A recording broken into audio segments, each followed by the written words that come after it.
All right, so our initial functionality works. We are extending from the error, we pass in the code, and we're good to go.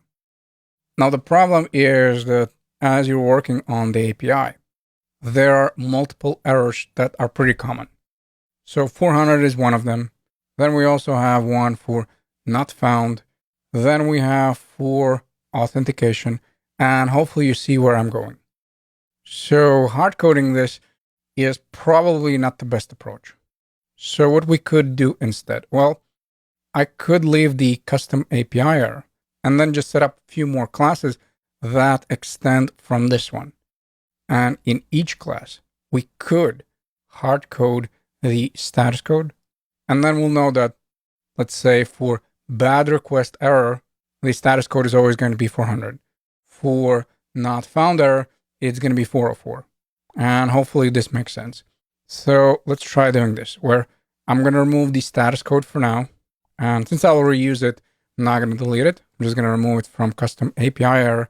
And then I'm going to create another class. And yes, before you ask, in the next video, we will refactor everything into a separate folder with files and index.js and all that cool stuff. But not for now. So let's go here with class and let's come up with a name. So bad request and then error. Again, really up to you, but I like to use the explicit name so I know what is happening. In this case, I'm extending from the custom API error one, like so.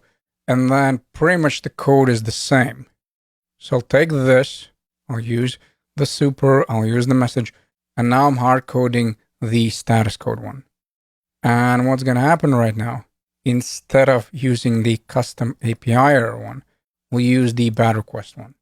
And again, what's really, really, really cool is that we only need to set up this once, and then we can reuse it in all our projects. So I know that this might seem tedious, but actually in the long run, it's much better. So what we can do right now is just test it out in the Postman. So let's send it and notice we still have 400 and we have the message.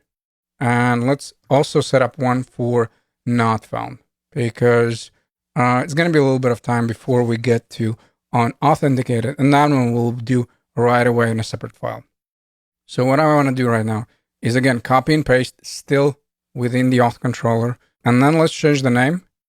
Let's say over here not found error, and instead of bad request, what is going to be the status code? It's going to be 404. And when it comes to our constants, we're looking for the not found one. Again, we're not going to use it right now, but in general, I wanted to set it up right away so you can clearly see how it works. So we're still extending from this one. We still have the message and all that, so I'll be able to pass it. But in this case, the status code is not found.